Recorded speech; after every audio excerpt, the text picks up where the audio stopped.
Astaghfirullah. La wala quwata illa billahi wa ba'du. Terlanjutkan tafsir singkat dari surah-surah pendek dalam juz amma, dan kita masuk pada surah At-Tini. A'udzubillahi minasyaitonir rajim. Bismillahirrahmanirrahim. Wat-tini waz-zaitun wa turi sinina wa hadzal baladil amin. Laqad khalaqnal insana fi ahsani taqwim thumma radadnahu asfala safilin illa alladhina amanu wa amilus salihati falahum ajrun ghairu mamnun. Fama yukadzibuka ba'du biddin alaysallahu bi ahkamil hakimin. Demi buah tin dan buah zaitun, demi gunung Sinai dan demi negeri Mekah yang sangat aman, sungguh kami telah menciptakan manusia dalam bentuk sebaik-baiknya, kemudian kami kembalikan dia ke tempat yang serendah-rendahnya. Kecuali orang-orang yang beriman dan mengerjakan kebaikan, maka mereka akan mendapatkan pahala yang tidak akan terputus. Maka apa yang menyebabkan mereka mendustakan tentang hari pembalasan setelah adanya keterangan? Bukankah Allah Zat yang Maha Hakim yang paling adil? Surah At-Tin ini Allah Subhanahu wa taala bersumpah dengan 4 perkara. Menjadi khilaf para ulama tentang makna At-Tin, zaitun, Tursinah dan juga negeri Mekah. Apa maksudnya di sini? Ada yang mengatakan bahwa Allah Subhanahu wa taala sedang bersumpah dengan tempat-tempat turunnya risalah, turunnya wahyu.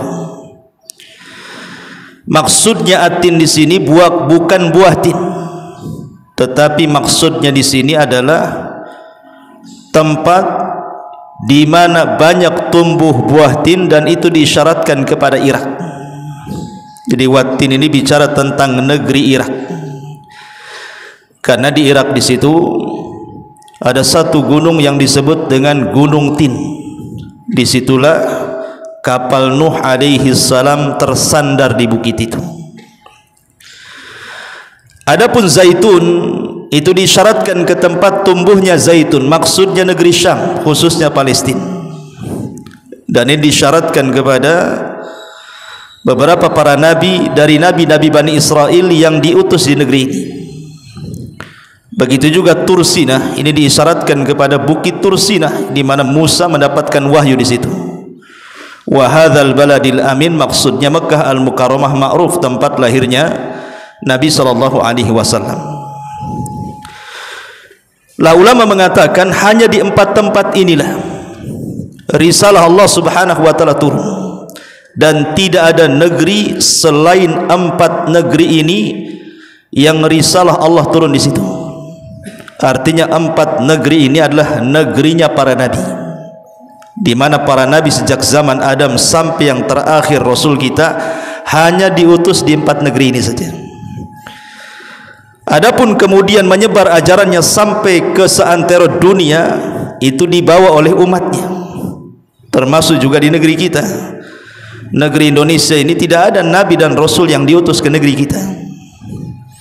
Adapun isu-isu bahwa Borobudur itu salah satu keajaiban yang dibangun oleh Sulaiman, itu hoax saja.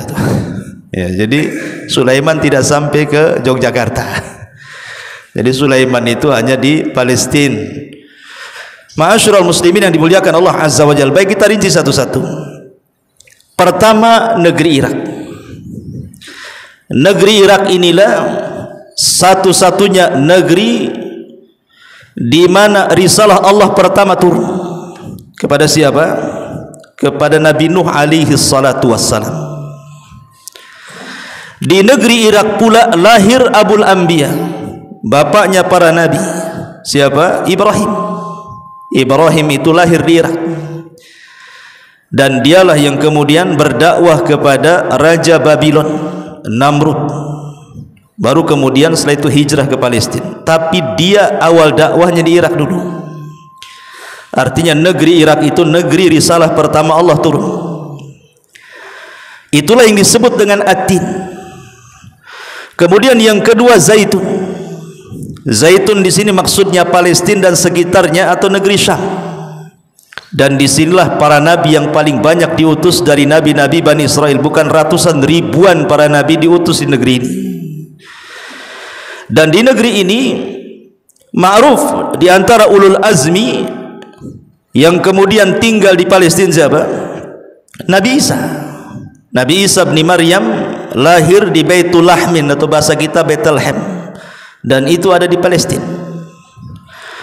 Kemudian Tursina maksudnya Bukit Saina, diarahkan ke mana? Ke Mesir. Dan di Mesir ada nabi dan rasul termasuk ulul azmi. Siapa? Nabi Musa. Nabi Musa di Mesir. Adapun kemudian wahadzal baladil amin maksudnya negeri Mekah yang aman. Di sini diutus padanya akhirul anbiya'i wal mursalin Rasulullah Muhammad sallallahu alaihi wasallam. Jadi 4 negeri ini 4 ulul azmi. Bahkan Nabi Ibrahim itu semuanya, bukan hanya di Irak saja. Dia hijrah ke Palestina, hijrah ke Mesir, hijrah ke Mekah Al-Mukarramah. Karena Ibrahim sendiri adalah Abul Anbiya, bapaknya para nabi. Ini satu penafsiran. Maksudnya waktu ini bicara soal tempat. Tempat risalah Allah turun di situ. Ada yang mengatakan bahwa ini bukan bicara tempat. Allah sedang bersumpah memang dengan tin, buah tin. Dan ingat bahwa sering saya ulang-ulang kaidah tafsir, tidaklah Allah Subhanahu wa taala bersumpah dengan makhluknya kecuali makhluk itu punya keistimewaan di hadapan Allah. Lah kenapa Allah Subhanahu wa taala kemudian bersumpah dengan buah tin? Ada apa dengan buah tin ini? Al-Imam Malik, Imam Darul Hijrah, mengatakan buah tin ini adalah satu-satunya buah yang menyerupai buah di sorga. Satu-satunya buah yang menyerupai buah di sorga itu adalah buah tin. Kenapa? Kata Imam Malik alasannya karena buah tin ini tidak ada satu pun dibuang kecuali bisa dimakan.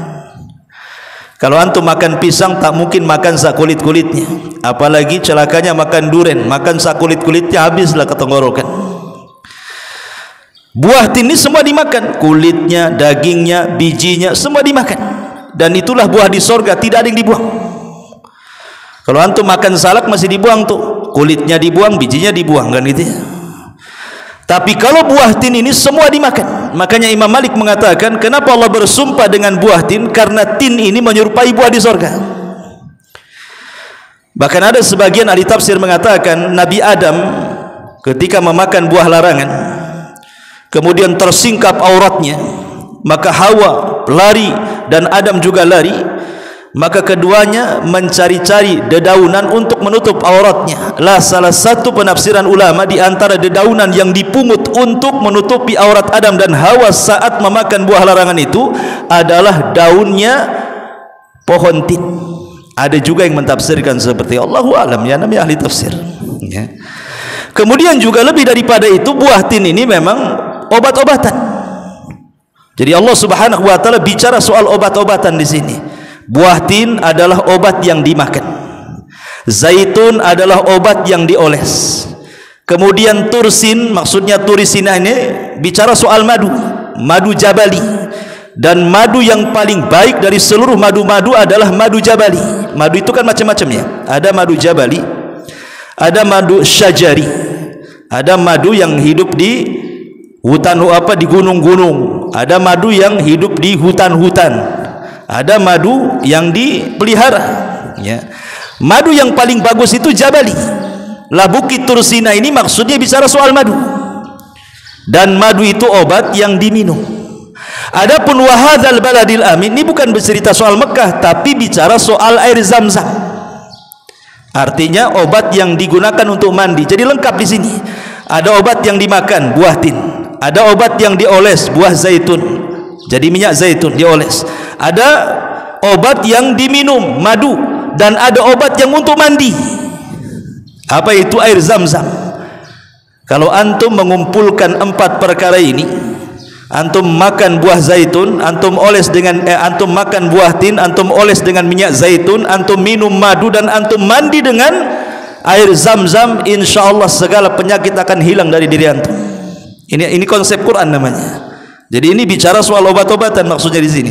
Wattini wazaitun wa turi sinina wa hadzal baladil amin. Makanya Allah bersumpah dengan buah-buahan, dengan madu, dan dengan air Zam-Zam ini karena manfaatnya luar biasa.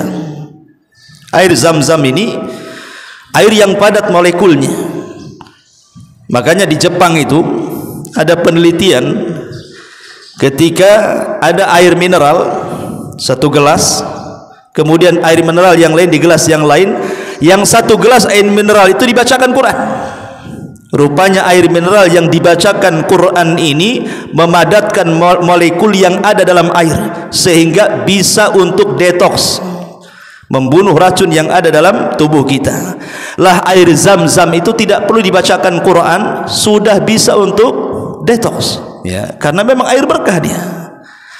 Tapi dari sini kita tahu bahwa Allah Subhanahu wa taala tidak mungkin bersumpah dengan makhluk-makhluk yang seperti ini kecuali manfaatnya besar.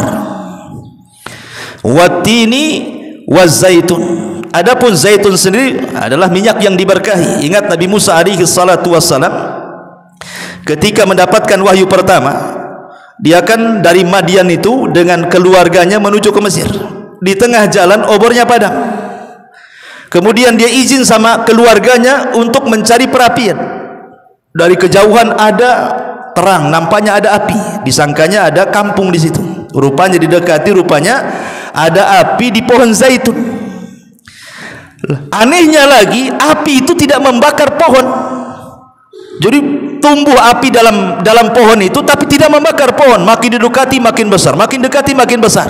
Rupanya di balik api itu ada suara, dan suara itu rupanya Allah Subhanahu wa taala mengatakan, innani ana rabbuk, saya Rabb kamu hai Musa. Disitulah Musa pertama kali diangkat menjadi nabi, di depan pohon zaitun. Di mana? Di bukit Saina atau bukit Tursina, atau dalam Quran disebut Waturi Sinin. Waturi Sinin dalam Al-Quran, Allah Subhanahu wa taala banyak sekali bersumpah dengan Tur. Makanya bahkan ada satu surat namanya Suratul Tur.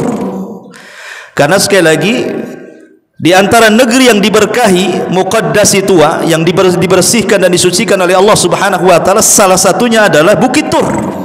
Makanya ketika Musa datang ke Bukit Tur, Allah menyuruh untuk melepas sandalnya.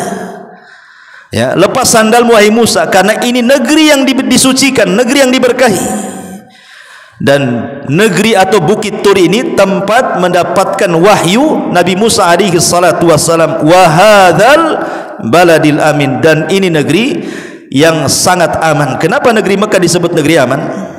Karena negeri ini diberkahi. Lihat Abraha ketika membawa pasukan gajah. Gajahnya tidak banyak sebenarnya. Dalam riwayat 4 gajah saja, dalam riwayat 8 gajah. Apa fungsinya gajah ini? Maksud Abraha itu, Ka'bah itu kan kotak kayak gini loh, ya. Kenapa dibawa gajah-gajah tuh? Abraha itu ingin mengikat setiap pojok gajah, setiap pojok Ka'bah itu dengan rantai. Kemudian nanti ditarik gajah, kemudian ambrok gitu maksudnya. Itu tujuan Abraha membawa gajah itu. Tidak banyak gajah, kebanyakan pasukan berkuda dan jalan kaki. Tapi kenapa kemudian pasukan itu disebut pasukan gajah? Gajahnya kan tak banyak. Karena di zaman itu Mekah atau orang Arab umumnya tidak kenal binatang namanya alfil, gajah itu tidak pernah melihat. Sehingga aneh bagi mereka, kok ada makhluk kayak gini gitu ya. Makanya akhirnya kemudian Abrahatul Asram ini disebut pasukannya sebagai pasukan gajah. Turun pula suratul fil, alam tara kaifa fa'ala rabbuka bi ashabil fil. Ketika Allah menghancurkan pasukan Abraha, menunjukkan bahwa Mekah tidak bisa diganggu. Kenapa? Karena dia adalah baladul amin, negeri yang aman, tidak boleh diganggu, baik secara hissi ataupun maknawi. Kemudian untuk apa Allah bersumpah dengan 4 perkara ini? Allah mengatakan, laqad khalaqnal insana fi ahsani taqwim. Sungguh kami ciptakan manusia dalam bentuk yang sangat indah. Ada 3 penafsiran apa makna takwim di sini. Ada yang mengatakan takwim di sini artinya manusia itu diberikan oleh Allah Subhanahu wa taala badan yang seimbang. Tidak ada makhluk yang Allah ciptakan di permukaan bumi yang mampu berjalan dengan tegap dengan kedua kaki kecuali manusia. Sebutkan ada binatang antum melihat berjalan dengan 2 kaki tegap seperti antum jalan, antum tidak akan dapat. Sebutkan binatangnya yang berkaki 2 ya. Kalau berkaki 4 sudah jelas bungkuk lah ya kan. Apalagi yang enggak punya kaki jalan dengan perut ular, enggak bisa lagi dia tegak. Kecuali ular mati kemudian di air keras gitu ya. Jadi tongkat mungkin kan itu ya. Tapi binatang yang memiliki 2 kaki seperti apa? Ayam, mentok, angsa gitu. Tak bisa bertegak dengan tegak lurus seperti manusia, tak bisa, pasti bungkuk. Kerak saja yang seperti manusia, tak bisa dia berdiri seperti tegaknya manusia. Dan ini kesempurnaan ciptaan Allah, manusia mampu tegak berdiri dengan tegap dengan kedua kakinya. Itu makna takwim. Ini satu penafsiran. Penafsiran yang kedua, makna takwim di sini artinya fitrah. Jadi manusia itu diciptakan sebaik-baik fitrah. Kullu maulud yuladu alal fitrah. Maksudnya begini. Manusia itu tercipta dalam kondisi mengenal siapa Tuhannya. Manusia itu tercipta dalam kondisi mengenal Tuhannya. Siapapun, antum atau anak-anak orang Nasrani, orang Yahudi, anaknya orang Hindu, Buddha, sebutkan anak siapapun, terlahir itu fitrah. Itu memang seperti itu. Bapaknya yang menjadikan dia Yahudi, bapaknya yang menjadikan dia Nasrani, atau bapaknya menjadikan dia Buddha, Hindu, Konghucu atau apalah agamanya. Tapi kalau seandainya ada anak lahir, taruhlah anak ini lahir, kemudian dia hidup sendirian. Anggaplah seperti Tarsan gitu ya, hidup sendirian di hutan itu, tidak tahu siapa bapaknya. Kalau ada anak ini lahir sendirian, kemudian dia besar, pasti dia akan menyembah Allah Subhanahu wa taala karena dia masih murni fitrahnya. Lah fitrah ini menjadi menyimpang karena bapaknya, mungkin bapaknya Yahudi, akhirnya ikut anaknya Yahudi, bapaknya Nasrani ikut Nasrani, bapaknya Hindu ikut Hindu, bapaknya Buddha ikut Buddha. Tapi kalau anak ini dibiarkan sendirian kemudian sampai dewasa, pasti dia menyembah Allah. Kenapa? Kullu maulud yuladu alal fitrah. Setiap bayi yang dilahirkan itu terlahir fitrah, maksudnya terlahir Islam, lebih tepat lagi terlahir sudah dibekali rububiyah Allah. Saya buat analogi begini.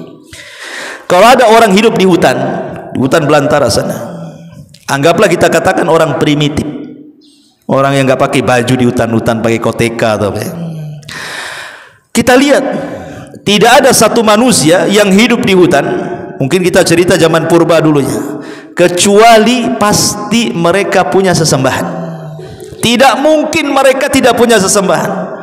Entah sesembahannya dewa ini, dewa itu, terserahlah. Entah mereka menyembah pohon, menyembah akar, menyembah ular, menyembah gajah, menyembah apa, pasti punya sesembahan. Tidak mungkin manusia tidak punya sesembahan. Maknanya apa? Maknanya fitrah manusia berbicara bahwa mereka tidak tercipta begitu saja, pasti ada yang menciptakannya. Makanya mereka mencari siapa pencipta mereka. Tapi karena tidak diutus Nabi kepada mereka, akhirnya mereka pun berimajinasi, seolah-olah Tuhan itu yang mereka bayangkan, jangan-jangan Tuhan seperti manusia, dibentuklah manusia kemudian disembah. Oh Tuhan itu akar, kemudian nyembah akar. Oh Tuhan itu pohon, nyembah pohon. Oh Tuhan itu danau, nyembah danau gitu. Tapi kan intinya mereka nyembah. Ketika intinya mereka nyembah, artinya mereka yakin bahwa hidup orang di hutan saja masih yakin ada sesembahan, cuman salah mencari sesembahan. Keyakinan mereka mencari sesembahan itulah fitrah namanya. Itulah fitrah manusia, pasti mereka akan mencari siapa Tuhannya. Cuman ada yang keliru, karena tidak sampai kepada mereka Quran, tidak sampai kepada mereka ustadz kiai yang mengajarkan, akhirnya keliru cara mencari sesembahan. Ketika keliru cara mencari sembahan, keliru pula yang keduanya, cara menyembahnya. Pasti itu, kalau sudah salah mencari Tuhan, salah pula cara menyembahnya. Akhirnya mereka mengatakan, oh cara menyembah Tuhan itu kasih jeruk, kasih salak, kasih apel, taruh di depannya, itu sudah nyembah. Kasih sesajen di depannya. Yang lain mengatakan bukan gitu nyembah Tuhan itu, ambil lidi bakar, itulah cara nyembahnya. Yang lain mengatakan bukan begitu. Akhirnya macam-macam cara menyembah. Kenapa? Karena ketika salah yang pertama, pasti salah yang kedua. Tapi kalau manusia itu terlahir fitrah, tidak ada yang menyesatkan kiri kanan depan belakang, pasti dia menyembah Allah akan sesuai dengan fitrahnya. Itu makna takwim di sini. Ini yang kedua. Yang ketiga, makna takwim di sini artinya manusia tercipta itu memiliki akal. Takwim di situ artinya akal. Dan manusia itu subhanallah, walaupun kecil badannya, apalagi umat Rasul ini kan makin kecil, 2 meter itu tinggi kali itu, paling di bawah 2 meter manusia itu. Sekecil itu manusia tapi punya akal yang kuat. Dia bisa menembus gunung-gunung, menyeberangi lautan-lautan, bahkan bisa terbang di atas. Itu karena Allah berikan akal, dari situ timbul kecerdasan. Dan ini anugerah dari Allah Subhanahu wa taala. Maka Allah mengatakan, laqad khalaqnal insana fi ahsani taqwim, tetapi tsumma radadnahu asfala safilin. Tetapi ada manusia yang sudah Allah muliakan dengan fitrahnya, dengan akalnya, dengan fisiknya, dengan bentuknya. Tsumma radadnahu asfala safilin. Ada pula manusia itu yang memilih untuk menjadi manusia yang paling rendah. Dalam ayat yang lain, ulaika kal an'am bal hum adhal. Bahkan di antara mereka seperti binatang atau lebih rendah dibandingkan binatang. Kemudian Allah mengatakan illal ladzina amanu, kecuali orang-orang yang beriman, wa amilus salihat, dan orang-orang yang beramal saleh. Dari sini menunjukkan bahwa iman dan amal saleh tidak bisa dipisahkan. Tidak bisa kemudian orang mengatakan, kenapa antum tidak salat? Yang penting kan saya beriman dengan Allah. Kenapa antum tidak puasa? Yang penting saya beriman dengan Allah. Saya tidak zakat, tidak apa-apa, yang penting beriman kepada Allah. Tidak bisa, karena amal itu bagian daripada iman. Iman itu pembenaran hati, diucapkan dengan lisan, dibenarkan dan diaplikasikan lewat perbuatan. Jadi perbuatan itu tidak bisa dipisahkan dengan iman. Dan amal soleh itu terdiri daripada 2 perkara. Pertama, ada yang sifatnya lazim dan ada yang sifatnya mutaaddi. Maksudnya ada yang manfaatnya kepada diri sendiri dan ada yang sifatnya manfaatnya kepada orang. Lihat, suatu hari Rasul pernah mengumpulkan para sahabatnya, kemudian mengatakan, siapa di antara kalian yang hari ini puasa? Tidak ada yang berdiri kecuali Abu Bakar, saya. Kata Rasul, siapa di antara kalian yang hari ini mengunjungi orang sakit? Tidak ada yang berdiri kecuali Abu Bakar, saya. Kata Rasul, siapa yang hari ini memberi makan fuqara wal masakin? Tidak ada yang berdiri kecuali Abu Bakar, saya, katanya. Kemudian yang terakhir kata Rasul, siapa yang hari ini mengikuti jenazah? Tidak ada yang berdiri kecuali Abu Bakar, saya. Kata Rasul, tidaklah 4 perkara ini menyatu pada seorang muslim dalam satu waktu, wajabat lahul jannah, kecuali wajib dia masuk surga. Lihat bagaimana Abu Bakar dalam satu waktu mengumpulkan 4 amal soleh. Puasa manfaatnya untuk diri sendiri, memberi makan manfaatnya untuk orang lain, kan itu. Kemudian juga mengikuti jenazah, mengunjungi orang sakit, manfaatnya untuk orang lain. Dari sini menunjukkan bahwa Abu Bakar mengumpulkan amal soleh yang sifatnya lazim dan mutaaddi. Maksudnya sifatnya itu bermanfaat untuk diri sendiri dan untuk orang lain. Walaupun secara kaidah tentu amalan yang bermanfaat untuk orang lain jauh lebih baik dibandingkan manfaat yang kembali kepada diri sendiri. Makanya satu hari, walaupun sebagian ulama melemahkan, tetapi kisah ini masyhur, saya ceritakan. Jadi satu hari Imam Ahmad ini kedatangan Imam Syafi'i. Imam Ahmad ini kedatangan Imam Syafi'i. Kan jarang, nggak pernah Imam Syafi'i ini berkunjung kepada Imam Ahmad ke Baghdad sana. Lah Imam Ahmad ini saking cintanya dengan Imam Syafi'i itu selalu menceritakan kemuliaan Imam Syafi'i kepada anak-anaknya. Sehingga ada satu anak gadisnya itu pengen tahu seperti apa Imam Syafi'i yang digambarkan oleh ayahnya Ahmad ini, sehingga 40 tahun dalam sholatnya mendoakan kebaikan kepada Imam Syafi'i. Jadi satu hari Imam Syafi'i ini sedang berkunjung ke Baghdad, akhirnya mampir di rumah Imam Ahmad. Senang, bagaimanapun gurunya, ya Imam Syafi'i kan gurunya Imam Ahmad. Sebenarnya sama-sama berguru, kan itu. Imam Syafi'i berguru kepada Imam Ahmad dari ilmu hadisnya, tapi Imam Ahmad berguru kepada Imam Syafi'i dari ilmu fikihnya. Jadi Imam Ahmad ini melihat Imam Syafi'i sedang sakit karena diikat kepalanya. Orang lu kalau sakit kepala diikat kepala. Sekarang sakit kepala ya minum bodre lah. Orang lu kan diikat kepalanya kalau sakit tuh. Akhirnya kemudian saking senangnya Imam Ahmad kepada Imam Syafi'i, dijamunya banyak-banyak itu. Makanan-makanan lezat dikeluarkan sama Imam Ahmad tuh. diajak makan, subhanallah, makanan sebanyak itu habis sama Imam Syafi'i. Bahasa kitanya apa ya, congok atau apa pokoknya habis tuh makanan banyak tuh saya Imam Syafi'i. Anaknya nengok, betul tak itu Imam Syafi'i itu, katanya. Kenapa makan sunnah dengan 3 jari, ini tak pakai 3 jari kayak antum juga tuh. Apalagi kalau lauknya daging, udah nggak ada lagi 3 jari, 10 jari kalau bisa. Gitu ya. Kemudian yang kedua, semua habis. Ya, masa imam besar kok kayak gini makannya? Ini yang jadi keheranan putrinya Imam Ahmad nih. Kemudian yang kedua, malam hari. Jadi putri Imam Ahmad ini rupanya ingin memperhatikan ibadahnya Imam Syafi'i. Rupanya Imam Syafi'i tidak sholat malam, tidur aja semalaman. Jadi anak putri mengatakan, kok imam gini, harusnya imam besar ya dihabiskanlah malamnya untuk sholat malam, kan itu ya. Masa tidur terus? Ya, kayak kita tidur, ini kayak imam tidur terus. Yang ketiga, ketika datang waktu subuh, tak wudu pula Imam Syafi'i. Dibangunkan Imam Ahmad, kemudian langsung ke masjid, langsung sholat. Ini betul tak imam nih? Masa sholat tak wudu ini? Gimana ceritanya nih? Jadi akhirnya anak putrinya ini bicaralah dengan Imam Ahmad, dengan ayahnya. Tolonglah tanyakan kepada imam yang kau idolakan itu. Saya ada keraguan dalam hati saya, kok imam seperti itu? Pertama udah makan banyak gitu ya, yang kedua tidur terus, kemudian sholat subuh pula tak wudu, katanya. Akhirnya Imam Ahmad mempertanyakan kepada Imam Syafi'i. Apa jawaban Imam Syafi'i? Adapun saya makan banyak, saya habiskan makanan wahai Imam Ahmad. Karena Nabi SAW bersabda, ta'amul abriya dawaun wa ta'amul bukhala daun. Makanan orang baik itu jadi obat, tapi makanan orang bakhil itu jadi penyakit. Dan saya yakin kau orang baik, setelah ku habiskan makananmu hilang sakit kepala saya, gitu. Jadi antum kalau lagi sakit, cari orang yang dermawan, tolong traktir saya, tidak usah cari apotek, gitu. Tapi antum datang orang bakhil ngajak makan, jangan mau ikut, nanti pulang mencret antum. Gitu. Hadis ini hadis lemah ya, sekali lagi hadis lemah. Tapi boleh jadi makanan orang-orang yang baik kan jelas dikasih ke kita, bukan makanan hasil korupsi, kan tidak mungkin kan itu ya. Pasti hasil kerja keras dia, hasil yang baik, makanya makanan yang baik akan jadi baik kan gitu.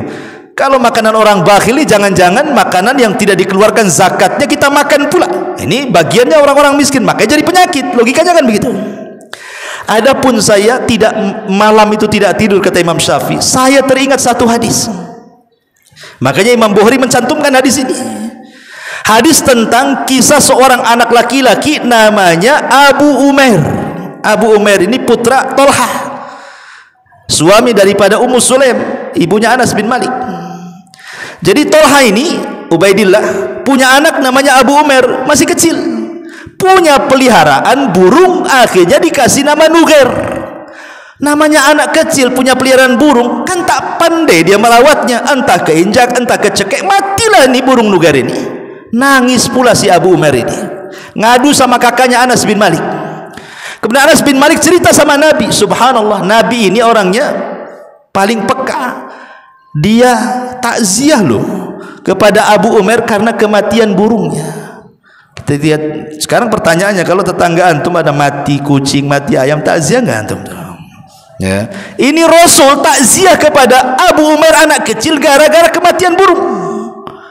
Kemudian kata Nabi SAW, ya Aba Umair ma fa'alan Nugair. Hei Abu Umair, ada apa dengan burungmu si Nugair itu? Kata Abu Umair, mati ya Rasul, mati Rasul, kecekik mungkin gak apa anak-anak gitu. Kata Imam Bukhari, kata Imam Syafi'i, demi Allah, aku mengambil istimbat dari hadis ini. Satu malam suntuk aku berpikir, apa faedah dari hadis ini? Coba cerita Abu Umair dengan burungnya si Nugair itu, dan aku berhasil mengeluarkan 100 faedah dari hadis ini, katanya. Coba kalau kita kan pikir apalah faedahnya hadis ini, kan cerita burung kecil sama si Abu Umair nih. Tapi kata Imam Syafi'i, aku semalam tidak tidur, aku baring-baring mikirkan hadis ini, dan aku berhasil mengeluarkan 100 faedah. Kemudian diceritakan kepada Imam Ahmad 100 faedah itu. Adapun aku sholat subuh tidak berwudu, aku tidak batal wudu isya, aku gunakan jadi sholat subuh, apa masalahnya? Tapi di sini syahidnya apa? Bagaimana Imam Syafi'i rahimahullahu taala meninggalkan qiyamul lail tetapi dia merenungkan sebuah hadis. Karena kalau qiyamul lail itu kan manfaatnya untuk diri kita saja kan. Tapi kalau merenungkan sebuah hadis kemudian terlahir 100 faedah disampaikan pula kepada orang lain, manfaatnya untuk orang banyak. Makanya ketika Imam Malik rahimahullah telah dikritik oleh seorang ahli ibadah, Abdul Aziz Al-Umari. Ya, Abdul Aziz Al-Umari ini seorang ahli ibadah di zaman Imam Malik. Dia melihat Imam Malik ini cerdas, ahli ilmu, ahli hadis, tapi ibadahnya kurang. Salat malamnya kurang. Pokoknya ibadahnya kurang, puasanya kurang, pokoknya kurang. Tetapi kalau ilmu cerdas Imam Malik ini, ya. Jadi disuratilah sama Abdul Aziz Al-Umari ini dan mengatakan, alangkah sempurnanya engkau imam kalau seandainya kau bisa menggabungkan antara ilmu dan amal, katanya. Itu suratnya ya, Abdul Aziz Al-Umari kepada siapa? Imam Malik.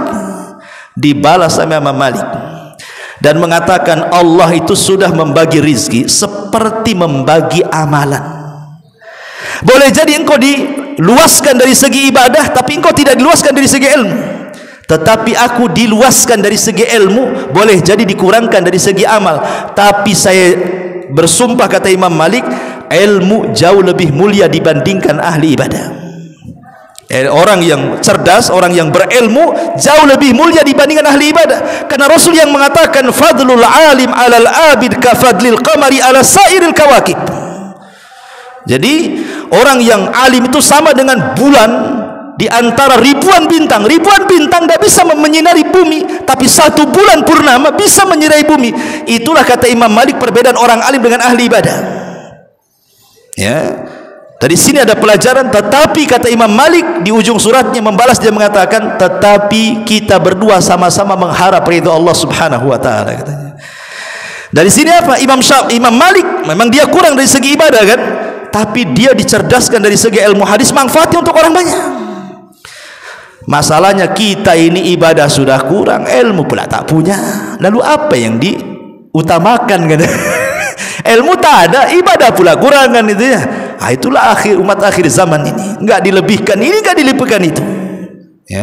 Tapi kalau mengkritik orang paling tajam. Kemudian Allah mengatakan, innal illal ladzina amanu wa amilus shalihat falahum ajrun ghairu mamnun. Bagi mereka pahala yang tidak terputus. Seorang muslim harus cerdas. Banyak amalan-amalan itu yang kalau kita amalkan tidak akan terputus selama di dunia, tetapi akan mengalir sampai ke akhirat. Seperti Rasul mengatakan, apabila anak Adam meninggal, tidak ada yang dibawa ke kuburan kecuali 3 perkara: sedekah yang mengalir, ilmu yang bermanfaat, atau anak yang saleh yang mendoakan.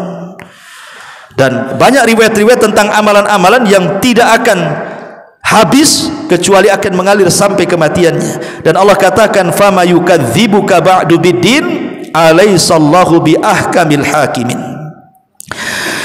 Kemudian Allah mengatakan, maka apa yang menyebabkan mereka mendustakan tentang hari pembalasan? Karena orang-orang kafir Quraisy itu mereka tidak yakin dengan adanya kebangkitan. Makanya kenapa ketika Rasul sallallahu alaihi wasallam turun ayat tentang buah zakum, inna syajarata zakum ta'amul azim kal muhli yaghli fil butun ka ghalil hamim ila akhiril ayat. Ketika Rasul bercerita tentang pohon zakum ini kan pohon penduduk neraka, tumbuh di dasar jahanam, dan buahnya itulah yang dimakan penduduk neraka. Kalau dimakan itu kan duri semua itu, belum sampai di perut, leher sudah hancur. Abu Jahal, Fir'aunnya umat ini, dia kan gak yakin dan mengatakan, mana ada pohon hidup di neraka? Kalau pohon hidup di neraka terbakarlah, katanya. Coba saja ada api, lempar kayu, apa nggak mati tuh, terbakar tuh kayunya, katanya. Jadi seolah-olah kemudian menjadi olok-olokan tentang pohon zakum ini. Pohon kau hidup di neraka, ya pasti terbakarlah. Mereka mulai mengingkari. Yang lebih daripada itu, apa kata Abu Jahal? Dia ambil kurma, dia ambil sadid, mentega, kemudian dicocol, kemudian dimakan. Apa kata Abu Jahal? Tazakkamu. Inilah buah zakum, katanya. Kurang ajar juga. Inilah buah zakum, katanya. Tazakkamu, katanya. Ya itulah Abu Jahal. Kemudian juga ketika Allah Subhanahu wa taala bicara tentang kasur-kasur yang ada di sorga, Allah katakan apa? Sururun marfu'ah. Nanti di sorga itu ada dipan-dipan yang ditinggikan. Sebagian ahli tafsir mengatakan dipan itu tingginya 30 hasta. 30 hasta, bayangkan. Satu hasta itu nih 1 hasta nih, dari sini ke sini nih 1 hasta namanya, setengah meter. Berarti kalau dipan itu 30 hasta, berarti tinggi dipan itu 15 meter kan itu ya. 15 meter, spring bed itu tingginya 15 meter, antum aja cuma 2 meter. Jadi orang-orang jahilin mengejek-ngejek Nabi. Ini dipan setinggi itu cemana naiknya katanya. Ada ini, si Muhammad itu menghayal saja, masa ada spring bed tingginya 15 meter, cemana kita naiknya? Belum lagi cerita tidurnya, naiknya saja gimana caranya? Orang-orang musyrik. Mereka tidak sadar bahwa penduduk sorga itu masuk ke dalam sorga, tinggi mereka seperti tinggi Nabi Adam. Berapa tinggi Nabi Adam? 60 hasta, lebarnya 7 hasta. Jadi kalau 60 hasta tinggi Nabi Adam itu 30 meter, ya dipannya 15 meter, ya wajar. Kalau seandainya kasur-kasur di bumi yang ada di sorga itu bukan kasur, tikar jadinya. Orangnya tinggi. Kalau spring bed antum masuk sorga jadi tikar lah kan itu. Orangnya besar-besar setinggi Nabi Adam. Itu logikanya kan begitu. Tapi intinya orang-orang Quraisy itu mereka hendak mendustakan adanya kebangkitan. Makanya Allah mengatakan, "Fama yukadzibuka ba'du biddin, alaisallahu biahkamil hakimin." Bukankah Allah hakim yang paling adil? Artinya setiap perintah Allah, setiap larangan Allah, pasti di situ ada keadilan. Tidak mungkin dalam setiap larangan pasti ada madaratnya. Tidak mungkin dalam setiap perintah pasti ada manfaatnya. Dan baik perintah, baik larangan, dua-duanya merupakan keadilan Allah Subhanahu wa taala. Alaisallahu biahkamil hakimin. Subhanakallah bihamdika asyhadu an la ilaha illa anta astaghfiruka wa atubu ilaik. Allahu ta'ala. Assalamualaikum warahmatullahi wabarakatuh.